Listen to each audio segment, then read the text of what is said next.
Hi friends, வாங்க இன்றைக்கி நம்ம சொரக்காய் அறுவடை பண்ணுறது எப்படின்ட்டு பார்க்கலாம். இதுவும் பாருங்கள், நம்ம வீட்டு முன்னாடி அதுவாக கொடி வந்த சொரக்காய் செடி தான் இது. நாங்கள் இதுக்கு வெறும் தண்ணி மட்டும்தான் ஊற்றி பார்த்துக்கிட்டு இருந்தோம். செடி கொடி எல்லாமே அதுவே நல்லா வந்துருக்குது. இன்றைக்கி நம்மளுக்கு 2 காய் இருக்குங்க. இதில் வாங்க 2 காயும் நம்ம இன்றைக்கி எப்படி பறிக்கலான்ட்டு பார்க்கலாம்.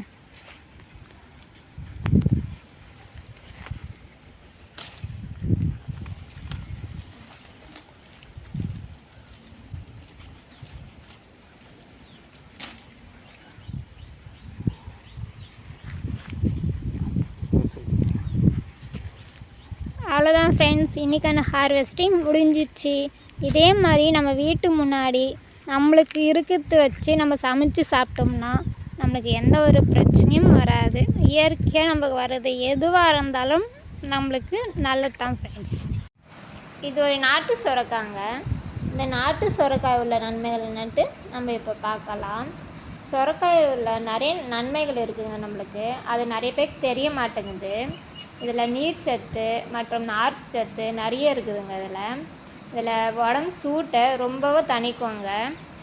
வெயில் காலத்துலலாம் சொரக்காய் நிறைய சாப்பிட்டிங்கன்னா உங்களுக்கு நீர் நிறைய உடம்புல இருக்கும், ரொம்ப நல்லது உடம்புக்கு.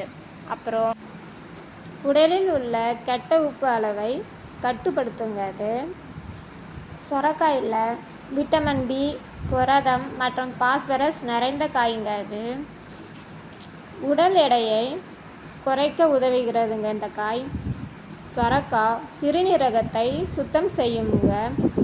முகம் வீக்கம், கை கால் வீக்கம், நீர்க்கட்டு, கெட்டுப்போன நீரை சரி செய்யப்படுத்துங்க. இந்த காய் ரத்தம் சுத்தம் செய்யுங்க. அது சொரக்காய் சர்க்கரை நோய் உள்ளவர்கள் எடுத்து வந்தால் சர்க்கரை அளவு கட்டுப்படுத்தும்.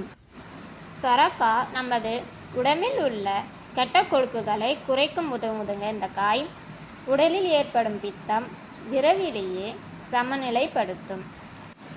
இந்த சொரக்காய் ஒரு நாட்டு ரகங்க. இது நம்ம மண்ணில் ஈஸியாக வளரக்கூடிய ரகங்க. இந்த சொரக்காய் இந்த ரகத்துலேயே 2 இருக்குது. ஒன்று இனிப்பு சுவை உள்ள சொரக்காய் ரகங்க ஒன்று, இன்னொன்று கசப்பு சுவை உள்ள சொரக்காய் ரகங்க இன்னொன்று. இதில் இனிப்பு சுவை உள்ள சொரக்காய் எடுத்துக்கிட்டோம்னா நம்மளுக்கு உடம்புக்கு ரொம்பவும் நல்லதுங்க. இதில் கசப்பு சுவை உள்ள சொரக்காய் எடுத்துக்கிட்டிங்கன்னா நம்மளுக்கு ரொம்ப தீங்கு விளைவிக்கும். இதில் நச்சுத்தன்மைகள் அதிகமாக இருக்குதுங்க. இந்த காயில், கசப்பான காயில் இது எடுத்துக்காதீங்க. இதில் இனிப்பான சொரக்காய் எடுத்துக்கிட்டிங்கன்னா உங்களுக்கு உடம்புக்கு ரொம்பவும் நல்லது, ஆரோக்கியமாக இருக்கலாம். நீர்ச்சத்து நிறைய இருக்குது. சொரக்காவை ஜூஸ் போட்டு குடிச்சிட்டு வந்தீங்கன்னா நம்ம உடம்புக்கு இன்னும் நல்லது. இந்த வீடியோ உங்களுக்கு பிடிச்சிருந்தா லைக் பண்ணுங்கள், கமெண்ட் பாக்ஸில் கமெண்ட் பண்ணுங்கள், கோல்டன் ரோஸ் சேனலை சப்ஸ்கிரைப் பண்ணுங்கள். நன்றி.